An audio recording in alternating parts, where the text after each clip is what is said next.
പകൽക്കാലത്തിനായി ഞാൻ കർത്താവിനെ സ്തുതിക്കുന്നു. ജൂലൈ മാസത്തിൻ്റെ ആദ്യത്തെ ഞായറാഴ്ച നമുക്ക് വീണ്ടും ഒരുമിച്ച് ചേർന്ന് കർത്താവിനെ ആരാധിപ്പാൻ കർത്താവ് ഇപ്രകാരം നല്ലൊരു അവസരം ഒരുക്കുന്നുവല്ലോ. പകൽക്കാലം ദൈവം നമ്മളോട് സംസാരിക്കട്ടെ. 39 സങ്കീർത്തനമാണല്ലോ നാം വായിച്ചത്. ഇതിൽ നിന്നൊരു ചെറിയ ചിന്ത നിങ്ങളോട് പങ്കുവെക്കുവാൻ ഞാൻ ആഗ്രഹിക്കുന്നു. പൊതുവേ എല്ലാ സങ്കീർത്തനം പ്രഭാവത്തിലും ഞാൻ പറയുന്നതാണ് ചെറിയൊരു ചിന്ത അതൊരു യൂസേജായിട്ട് അങ്ങ് വന്നു പോകുന്നതാണ്. എന്നാൽ ഇന്ന് ശരിക്കും അത് സത്യമാണ്. ഈ സങ്കീർത്തനം വായിച്ചപ്പോഴാണ് ഇത് ചെറിയ ചില കാര്യങ്ങൾ മാത്രമാണ് ഇതിൽ നിന്ന് ഞാൻ സംസാരിക്കാൻ ആഗ്രഹിക്കുന്നത്. കർത്താവിൻ്റെ ദാസന്മാരൊക്കെ നമ്മളോട് ഉണ്ടല്ലോ. 39 സങ്കീർത്തനം ഇതിൻ്റെ പശ്ചാത്തലം എന്താണെന്ന് നോക്കുകയാണെങ്കിൽ അവിടെ നമുക്കത് കാണാൻ കഴിയത്തില്ല. പിന്നെ അതിൻ്റെ 10-ാമത്തെ വാക്യം നമ്മൾ വായിക്കുവാണെങ്കിൽ ഒരു നിഗമനം നമുക്ക് ലഭിക്കും. അതുകൊണ്ട് 10-ാമത്തെ വാക്യം പറയുന്നത്, നിൻ്റെ ബാധ എങ്കിൽ നിന്ന് നീക്കണമേ, നിൻ്റെ കൈയുടെ അടിയാൽ അടിയെ ക്ഷയിച്ചിരിക്കുന്നു. ഐ മീൻ തൻ്റെ ജീവിതത്തിൻ്റെ ഒരു സുഖകരമായ അല്ലെങ്കിൽ സന്തോഷകരമായ ഒരു അവസ്ഥയിലല്ല ഈ സങ്കീർത്തനം എഴുതിയിരിക്കുന്ന ഒരു പശ്ചാത്തലത്തിൽ നമുക്ക് എത്തിച്ചേരുവാൻ കഴിയും. അങ്ങനെയെങ്കിൽ എന്താണ് ഈ സങ്കീർത്തനക്കാരനായ ദാവീദ് നമ്മളോട് പറയാനുള്ളത് എന്ന് നമുക്ക് ചിന്തിക്കാം. എൻ്റെ 1-ാമത്തെ വാക്യം മാർക്കുന്നൊരാൾക്ക് വായിക്കാം.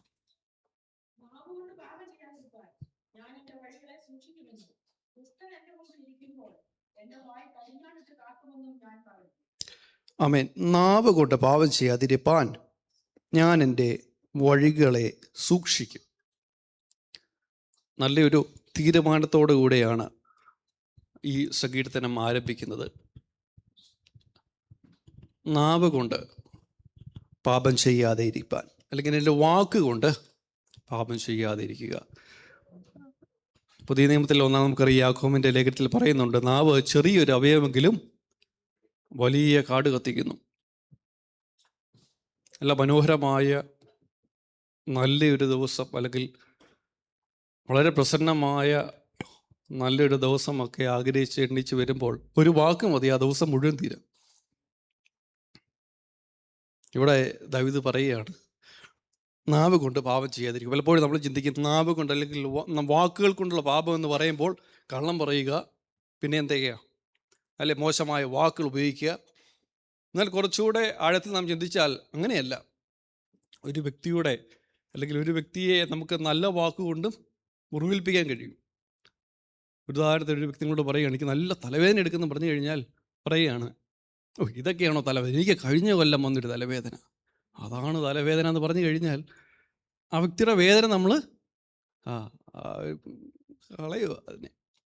അപ്പോൾ നാവിൻ്റെ ഉപയോഗം വളരെ പ്രാധാന്യമുള്ളതാണ്. ഇവിടെ വളരെ വ്യക്തമായിട്ട് ആദ്യം പറയണം, നാവ് കൊണ്ട് പാപം ചെയ്യാതിരിപ്പാൻ ഞാൻ എൻ്റെ വഴികളെ സൂക്ഷിക്കുമെന്നും, അടുത്ത വാക്ക്, ദുഷ്ടൻ എൻ്റെ മുമ്പിലിരിക്കുമ്പോൾ എൻ്റെ വായ് കടിഞ്ഞാണിട്ട് കാക്കുമെന്ന് ഞാൻ പറഞ്ഞു. തൻ്റെ നിയമത്തെ ഒന്നുകൂടെ, തൻ്റെ തീരുമാനത്തെ ഒന്നുകൂടെ അടുത്ത ലെവലിലോട്ട് കൊണ്ടുവരികയാണ്. ദുഷ്ടൻ എൻ്റെ മുമ്പിലിരിക്കുമ്പോൾ, ദുഷ്ടൻ എന്ന് പറയുമ്പോൾ ഞാൻ കഴിഞ്ഞ പ്രാവശ്യം സംബന്ധിച്ച് പറഞ്ഞു, ദുഷ്ടൻ എന്ന് പറയുന്നത് ദൈവത്തെ സേവിക്കാത്തവനാണ്. ദൈവത്തെ സേവിക്കാത്തവനെ പറ്റി പറയുന്നൊരു പദമാണ് ദുഷ്ടൻ. ദൈവത്തെ സേവിക്കുന്നവരെ പറയുന്ന മറ്റൊരു പദമാണ് നീതിമാൻ. ഇവിടെ പറയുകയാണ്, ദൈവത്തെ സേവിക്കാത്തവൻ എൻ്റെ മുമ്പിലിരിക്കുമ്പോൾ എൻ്റെ വായ് കടിഞ്ഞാണിട്ട് കാക്കുമെന്ന് ഞാൻ പറയുന്നു.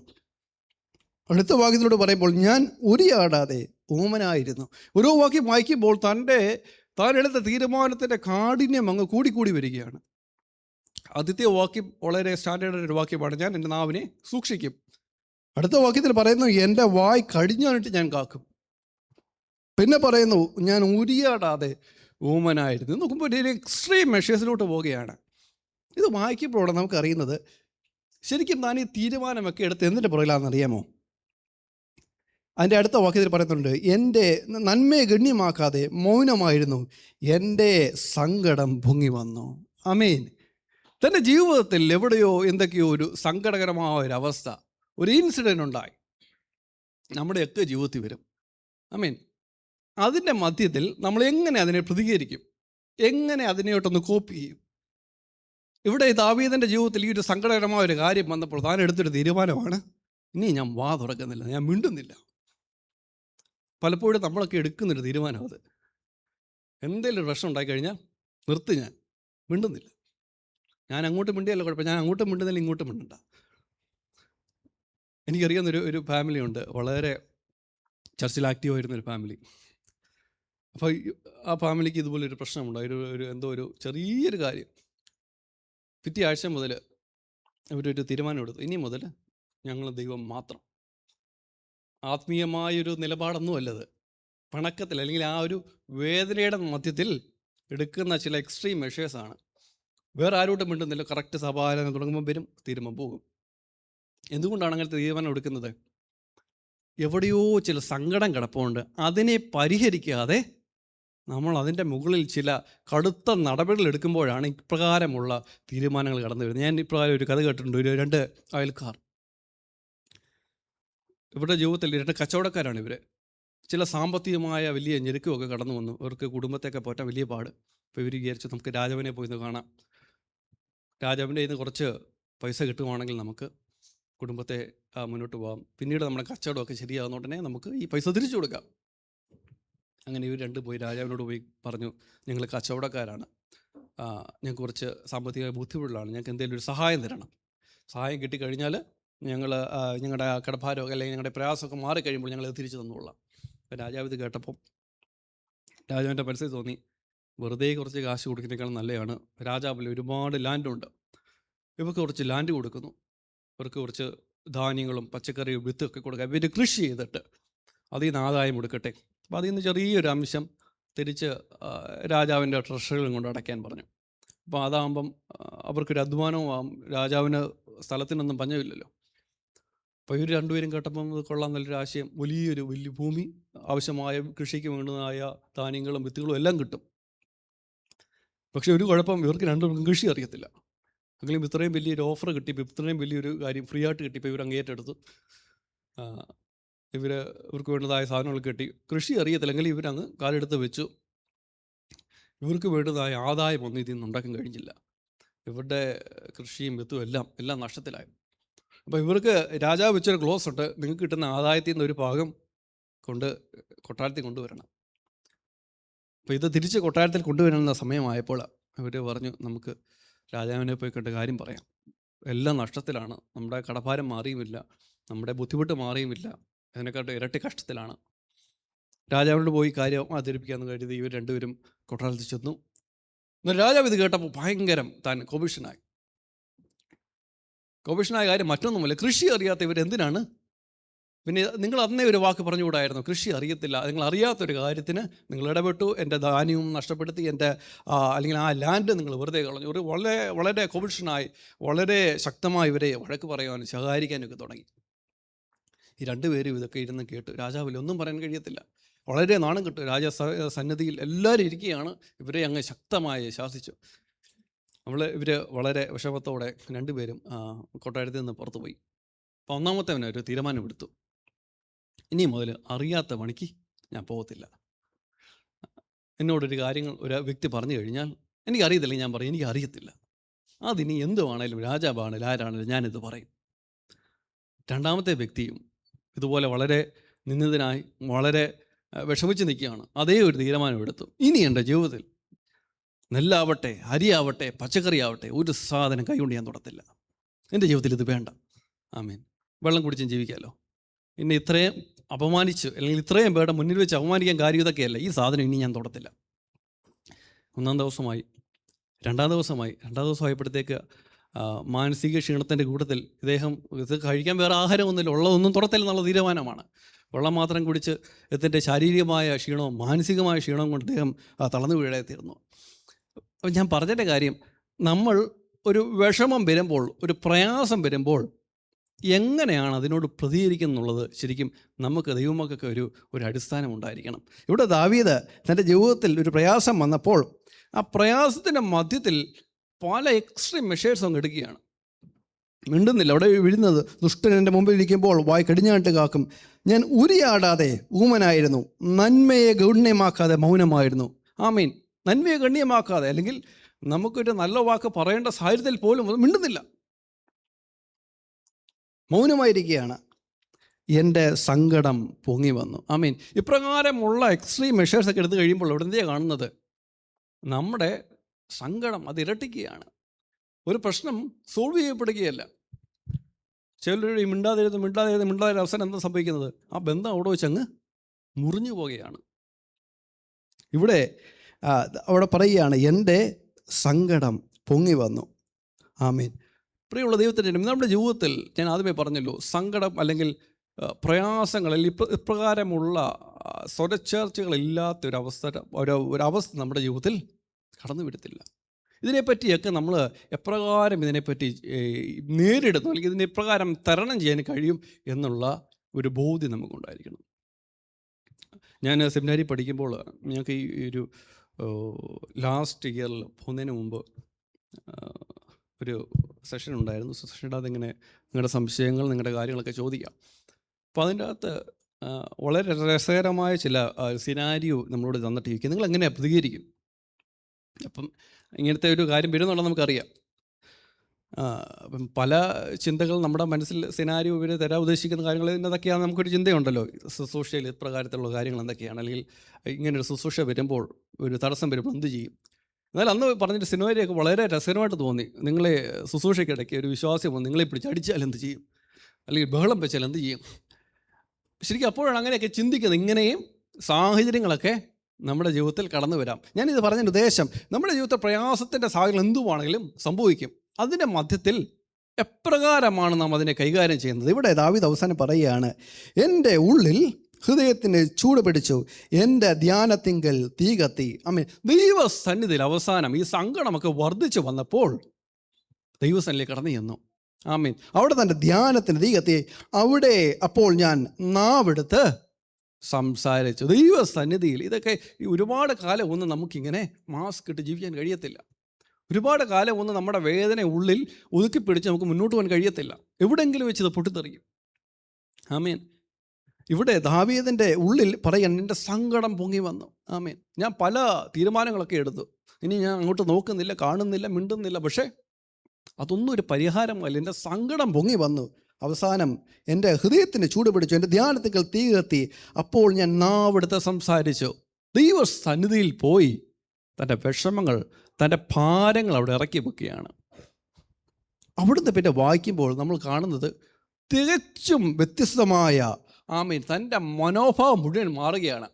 ഞാൻ ശരിക്കും അത് വായിച്ചു കഴിയുമ്പോൾ, അപ്പോൾ ഞാൻ നാവെടുത്ത് സംസാരിച്ചു എന്ന് പറഞ്ഞു കഴിയുമ്പോൾ പലപ്പോഴും നമ്മൾ ചിന്തിക്കുന്നത് പിന്നെ എന്താണ് പറയുന്നത്, ദൈവമേ ദുഷ്ടനെ നീ നശിപ്പിക്കണമേ, അല്ലെങ്കിൽ എന്നോട് അതിക്രമം ചെയ്തവരെ മുടിച്ചു കളയണമേ, അപ്രകാരമുള്ളൊരു പ്രാർത്ഥന പ്രതീക്ഷിക്കുന്നത്. എന്നാൽ അവിടെ വായിക്കുന്നത് എന്താ അറിയുമോ? 4-ാമത്തെ വാക്യം ഒന്ന് വായിച്ചേ.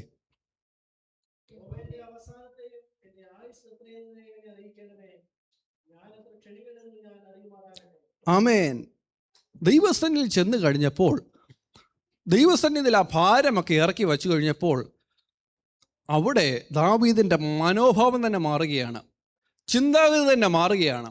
അവിടെ താൻ തിരിച്ചറിയുകയാണ്, അല്ലെങ്കിൽ താൻ പറയുകയാണ്, ദൈവമേ ഞാൻ എത്ര ക്ഷണികനാണ്. ആമേൻ. നമ്മുടെ ജീവിതത്തിൽ പലപ്പോഴും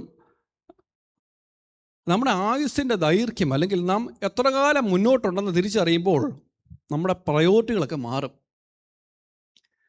നമ്മൾ മസിൽ പിടിക്കുന്ന പല കാര്യങ്ങൾക്കും പ്രാധാന്യമില്ലെന്ന് നാം തിരിച്ചറിയും. ഇവിടെ ഇരിക്കുന്ന, അല്ലെങ്കിൽ നമ്മളോടൊക്കെ ഒരു ചോദിക്കുകയാണ്, അടുത്ത ആഴ്ച എന്താ പരിപാടി എന്ന് ചോദിച്ചു കഴിഞ്ഞാൽ നമ്മൾ പറയും ആസ് യൂഷ്വൽ, കഴിഞ്ഞ ആഴ്ച പോലെ തന്നെ ജോലിക്ക് പോകുന്നു, കാര്യങ്ങളൊക്കെ ചെയ്യുന്നു, പ്രത്യേകിച്ചൊന്നുമില്ല, ഇങ്ങനെ തന്നെ പോകുന്നു.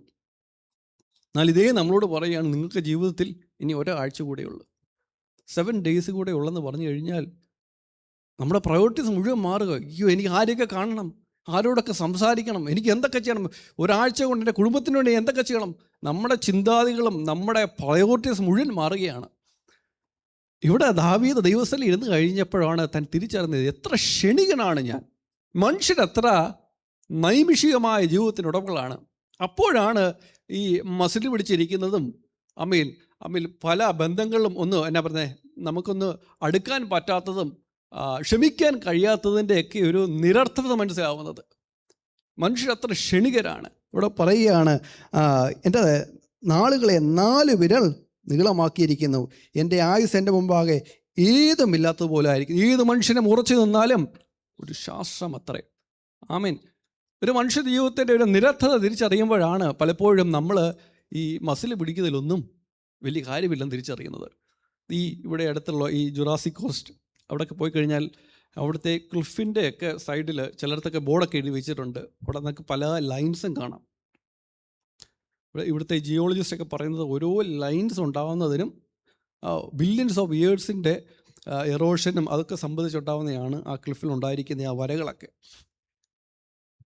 അതൊക്കെ വെച്ച് നോക്കുമ്പോഴാണ് എത്രമാത്രം തലമുറ കഴിഞ്ഞിട്ടാണ് നമ്മൾ കടന്നു വന്നിരിക്കുന്നത്. അപ്പോഴാണ് നമ്മുടെ ജീവിതത്തിൽ നമ്മൾ ഒരു പ്രതിസന്ധിയുടെ നടുവിൽ നമ്മൾ പിടിക്കുന്ന, അല്ലെങ്കിൽ എൻ്റെ ഭാഗമാണ് ശരി, അല്ലെങ്കിൽ എനിക്ക് ക്ഷമിക്കാൻ കഴിയാത്ത വിഷയം എന്നൊക്കെ പറയുന്നതിൻ്റെ നിരർത്ഥത നാം തിരിച്ചറിയുന്നത്. ഇവിടെ പറയുകയാണ്, ഞാൻ അത്ര ക്ഷണികൻ എന്ന് ഞാൻ അറിയുമാറാകട്ടെ.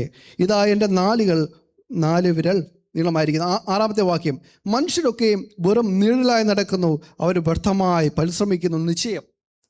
പല കാര്യങ്ങൾ പറയുകയാണ്, ഇതൊക്കെയും വ്യർത്ഥമായി, അല്ലെങ്കിൽ ഇതിൻ്റെയൊക്കെ ആകെത്തുക എന്താണെന്ന് താൻ ചിന്തിക്കുകയാണ്. അതിൻ്റെ ഏറ്റവും അവസാനം 7-ാമത്തെ വാക്യത്തിൽ വരുമ്പോഴാണ് തൻ്റെ ആശ്രയത്തെ പറ്റി താൻ പറയുന്നത്. 7-ാമത്തെ വാക്യം ഒന്ന് വായിച്ചാട്ടെ. ആമേൻ. ഒരുപാട് കാര്യം താൻ പറയുകയാണ്. എൻ്റെ ആയുസ് അത് 4 വിരൽ നീളമാണ്. അതിൽ തന്നെ മുന്നിൽ പറയുകയാണ്, മനുഷ്യരൊക്കെ വെറും നിഴലായി നടക്കുന്നു, അവർ വ്യർത്ഥമായി പരിശ്രമിക്കുന്നു, ധനം സമ്പാദിക്കുന്നു, ആരനുഭവിക്കുന്നു അറിയുന്നില്ല. കുറേ പേർ അധ്വാനിക്കുന്നു, കുറേ പേർ ഒരുപാട് സമ്പാദിക്കുന്നു. അല്ല, ഇതൊക്കെ ആരനുഭവിക്കും? ആരുടെ കയ്യിൽ എത്തിച്ചേരും? ഇതൊക്കെ നൈമിഷികമാണ്. ഇതൊക്കെ കുമള പോലെ, വെള്ളത്തിൻ്റെ കുമള പോലെ അസ്തമിച്ചു പോകുന്നതാണ്. എന്നാൽ 7-ാം വാക്യം പറയുകയാണ്, കർത്താവേ, ഞാൻ ഏതിനായി കാത്തിരിക്കുന്നു? ഈ നൈമിഷികമായ ലോകത്ത്, പെട്ടെന്ന് അവസാനിക്കുന്ന അസ്തമിക്കുന്ന ഈ ലോകത്ത് ഞാൻ എന്തിനായി കാത്തിരിക്കുന്നു? അവിടെ പറയുകയാണ്, എൻ്റെ പ്രത്യാശ നിങ്ങൾ വെച്ചിരിക്കുന്നു. എല്ലാം അസ്തമിച്ചു പോകുന്ന ഈ ലോകത്ത്, എല്ലാം അവസാനിക്കുന്ന ഈ ലോകത്ത്, നൈമിഷികമാകുന്ന ഈ മനുഷ്യ ജീവിതത്തിൽ ശാശ്വതമായ ഒന്നേ ഉള്ളൂ. കർത്താവേ, അങ്ങിൽ ഞാൻ ആശ്രയിക്കുന്നു.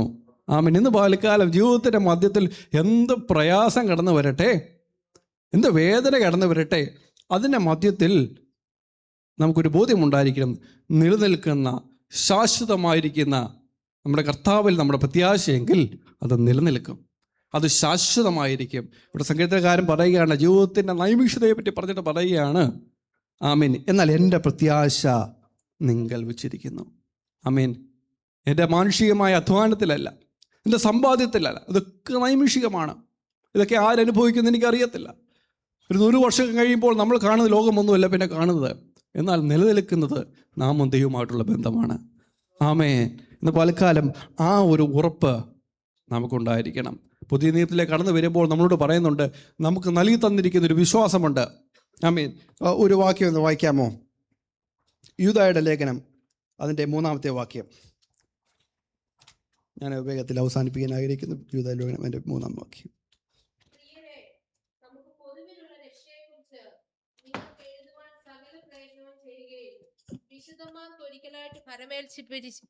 പരമേൽപ്പിച്ചിരിക്കുന്ന വിശ്വാസത്തിന് വേണ്ടി പോരാടേണ്ടതിന് പ്രബോധിച്ചെഴുതുവാൻ ആവശ്യമെന്ന് എനിക്ക് തോന്നി. മതി. നമുക്ക് വിശുദ്ധന്മാർക്കൊരിക്കലായി ഫലമേൽപ്പിച്ചിരിക്കുന്ന വിശ്വാസത്തിന് വേണ്ടി പോരാടണം. ആമീൻ. ഈ ലോകം നൈമിഷികമാണ്, പെട്ടെന്ന് അസ്തമിക്കുന്നതാണ്. ആമീൻ. അതിൻ്റെ അർത്ഥം നാം അലസരായിരിക്കുവാനല്ല, നമുക്കൊരു ദൗത്യമുണ്ട്, നമുക്കൊരു ഉത്തരവാദിത്തമുണ്ട്. ഇവിടെ പറഞ്ഞിരിക്കുകയാണ്, വിശുദ്ധന്മാർക്കായി ഒരിക്കലായി ഫലമേൽപ്പിച്ചിരിക്കുന്ന വിശ്വാസത്തിന് വേണ്ടി ആമേൻ പോരാടണം. നമ്മുടെ ഉള്ളിൽ ദൈവം നൽകി തന്നിരിക്കുന്ന അതിവിശുദ്ധ വിശ്വാസമുണ്ട്. ആ വിശ്വാസത്തിന് വേണ്ടി പോരാടേണ്ടത് ആവശ്യമാണ്. ആമേൻ. ആമേൻ. നമ്മുടെ മനുഷ്യജീവിതം നൈമിഷമാണെങ്കിലും ആമേൻ അലസരായിരിക്കുവാനല്ല, നമുക്കൊരു ഉത്തരവാദിത്തമുണ്ട്. ഞാൻ ഇപ്രകാരം ഒരു സംഭവം കേട്ടിട്ടുണ്ട്. വിയറ്റ്നാമിൽ നമുക്കറിയാം, അമേരിക്കയുടെ ഇൻവേഷൻ നടന്നൊരു സമയം. അവിടെ ഒരു ബറ്റാലിയൻ സൈനികർ ആക്ച്വലി അവരുടെ കമ്മ്യൂണിക്കേഷൻ ഡിവൈസൊക്കെ യുദ്ധത്തിനിടയിൽ അവർക്ക് നഷ്ടപ്പെട്ടു. ഇവർ ഐസൊലേറ്റഡായി പോയി. യുദ്ധത്തിനെ പറ്റി പറയുന്ന ഒരു ഗറില്ല വാറാണ്. കാടിൻ്റെ നടുക്കാണ് ഇവർ ഈ അകപ്പെട്ടു പോയത്. ചെറിയൊരു ഗ്രൂപ്പ് ഓഫ് സോൾജേഴ്സ്. ഇവർക്ക് മനസ്സിലായി ഇവർ ഇനി അധികം കാലം പോകത്തില്ല. കാരണം ഇവർക്ക് തങ്ങളുടെ കമാൻഡേഴ്സിന് അല്ലെങ്കിൽ തൻ്റെ ഹയർ അതോറിറ്റീസിനെ കോൺടാക്ട് ചെയ്യാൻ കഴിയുന്നില്ല. കൂടെയുള്ളവരൊക്കെ മരിച്ചു വീഴുകയാണ്. ഇനി ചില ദിവസങ്ങൾ മാത്രമേ ഇവർക്ക് ഈ കാട്ടിനകത്ത് പിടിച്ചു നിൽക്കാൻ പറ്റത്തുള്ളൂ. അതുകൊണ്ട് ഇതിൻ്റെ അകത്ത് സംഭവിച്ചെന്ന് പറഞ്ഞാൽ ചില സോൾജിയേഴ്സ് അവർക്ക് മനസ്സിലായി ഇനി ചില ദിവസങ്ങൾ മാത്രമേ ഉള്ളൂ, ജീവൻ അല്ലെങ്കിൽ മരണം മുന്നിലാണ്. ഇവർ വളരെ ബ്രുട്ടലായിട്ട് ഇവർ പെരുമാറാൻ തുടങ്ങി. ഇവരുടെ അടുത്തുള്ള വില്ലേജിലൊക്കെ പോയി വളരെ ക്രൂരമായി, കാരണം അവിടെ മനസ്സിൽ എന്താണെങ്കിലും മരിക്കാൻ പോവുകയാണ്. അവർ വളരെ കാണുന്നവരെയൊക്കെ കൊല്ലുകയും അല്ലെങ്കിൽ അവരുടെ കോഡ് ഓഫ് കോണ്ടക്ട് എല്ലാം ബ്രീച്ച് ചെയ്തുകൊണ്ട് ഒരു സോൾജിയർ എങ്ങനെ ആയിരിക്കണം എന്നതിലുപരി വളരെ മരണം മുന്നിൽ കണ്ടപ്പോൾ വളരെ മൃഗീയമായിട്ട് അവർ പെരുമാറേണ്ടതായി തീർന്നു. എന്നാൽ ഇതേ ഗ്രൂപ്പിലും ഒരു എന്നാ പറയുന്നത്, ഒരു റെസ്ക്യൂ ടീം വരുമെന്നോ അല്ലെങ്കിൽ ജീവിതത്തിൽ ഒരു പ്രതീക്ഷയ്ക്ക് വേണ്ടി കാത്തു നിന്നവരുമുണ്ട്. എന്നാൽ സംഭവിച്ചത് ഈ ഐസൊലേറ്റഡ് ആയിപ്പോയ ഗ്രൂപ്പിനെ ബാക്കിയുള്ള ആർമി അവരെ കണ്ടെത്തിയപ്പോൾ പക്ഷേ ഇവർ കണ്ട കാഴ്ച വളരെ ക്രൂരമായിട്ടാണ് ഇവർ ഈ ഒരു വില്ലേജ് പെരുമാറിയിരിക്കുന്നത്. സോ ഇവർക്ക് വേണ്ട ശിക്ഷാ നടപടിക്ക് വേണ്ടി, മറ്റുള്ള നടപടിക്ക് വേണ്ടി ഇവരുടെ കോർട്ടിൽ ഹാജരാക്കി. അപ്പോൾ ഇവരോട് ചോദിച്ചൊരു ചോദ്യമുണ്ട്, നിങ്ങൾ എന്തുകൊണ്ടാണ് ഇത്രമാത്രം എല്ലാ ആർമിയുടെ മര്യാദകളും ലംഘിച്ചുകൊണ്ട് ഇപ്രകാരം ഒരു പ്രവൃത്തിയിലേക്ക് പോയത്? അവർ പറഞ്ഞ ഒറ്റ ഉത്തരവേ ഉള്ളൂ, നിങ്ങൾ മരിക്കാൻ പോകുന്നതെന്ന് മനസ്സിലായി. അധികം ആയുസ് മുന്നിലില്ല, അധികം മണിക്കൂർ മുന്നിലില്ല, അതുകൊണ്ട് ഇഷ്ടമുള്ള പോലെ, പ്രത്യേകിച്ച് നിയമമൊന്നുമില്ല, ഞങ്ങൾ ഇഷ്ടമുള്ള പോലെ ഞങ്ങൾ ജീവിക്കുന്നു. എന്നാൽ ഇതേ ചോദ്യം തന്നെയാണ് അവിടെ ആ ഗ്രൂപ്പിലുണ്ടായിരുന്ന അല്ലെങ്കിൽ ഇതുമായിട്ട് ബന്ധപ്പെടാതെ അല്ലെങ്കിൽ ഈ അക്രമത്തിന് പോവാതെ മറ്റൊരു റെസ്ക്യൂ ടീം വരുമോന്ന് അല്ലെങ്കിൽ ഒരു പ്രത്യാശ നിന്നോട് ചോദിച്ച് ഇതേ ചോദ്യമാണ്, നിങ്ങൾ എന്തുകൊണ്ടാണ് ഇവരോട് പങ്കെടുക്കാഞ്ഞത്? അവരും പറഞ്ഞ ഇതേ ഉത്തരമാണ്, നിങ്ങളുടെ മരണം ഏകദേശം അടുത്തുവന്ന് മനസ്സിലായി, അപ്പോൾ ഞങ്ങൾ നിത്യതയ്ക്ക് വേണ്ടി ഞങ്ങൾ ഒരുങ്ങുമായിരുന്നു. ആമേൻ. ഒരേ കാര്യം തന്നെ ജീവിതത്തിൽ സംഭവിച്ചപ്പോൾ രണ്ട് നിലവാരത്തിലാണ് ആമീൻ പെരുമാറിയത്. ഞാനിന്ന് പറഞ്ഞതിൻ്റെ അർത്ഥം സെക്രട്ടറി പറയുകയാണ്, നമ്മുടെ ആയുസ് നൈമിഷികമാണ്. ആമീൻ. മനുഷ്യൻ എത്ര ഉറച്ചിരുന്നാലും എത്ര സ്വാധീനമുള്ളവരാണല്ലോ അവനൊരു ശ്വാസം അത്രേ. ആമീൻ. എന്നാൽ നമ്മുടെ പ്രത്യാശ ആരെങ്കിലാണ്? ദൈവത്തിലാണ് നമ്മുടെ പ്രത്യാശ. ഇവിടെ വായിച്ചതുപോലെ ആമേൻ, നമുക്ക് നൽകി തന്നിരിക്കുന്ന അതിവിശുദ്ധ വിശ്വാസം അത് സംരക്ഷിക്കുവാൻ, അതിനുവേണ്ടി പോരാടുവാൻ ഈ ദിവസങ്ങൾ അപ്രകാരം ഒരു ഉറപ്പോടെ നമുക്കായിരിക്കാം. ഇവിടെ ആ സംഗീതത്തിൻ്റെ 7-ാം വാക്യത്തിന് ശേഷം, ആ ഒരു കാര്യത്തിന് ശേഷം പിന്നെ കാണുന്നത് ആ ദൈവത്തിലേക്കുള്ള ഒരു പ്രാർത്ഥന. കർത്താവേ, എൻ്റെ ലംഘനങ്ങളെ ക്ഷമിക്കണമേ, എൻ്റെ കണ്ണുനീരിന് മറുപടി നൽകി തരണമേ. ആമേൻ. ആ സംഗീതത്തിനെ മുഴുവനും വായിക്കുമ്പോൾ വളരെ വ്യത്യസ്തമായ മനോഭാവത്തിൽ കൂടിയാണ് പോകുന്നത്. ആദ്യം താൻ പറയുന്നത് തൻ്റെ നാവിനെ കടിഞ്ഞാണിടുക, തൻ്റെ ആ എക്സ്ട്രീം മെഷേഴ്സിനെ പറ്റി പറയുന്നു. പിന്നെ ദൈവത്തിൽ എത്തിച്ചേരുമ്പോഴുള്ള തൻ്റെ മനോഭാവത്തിനുണ്ടായ വ്യത്യാസം.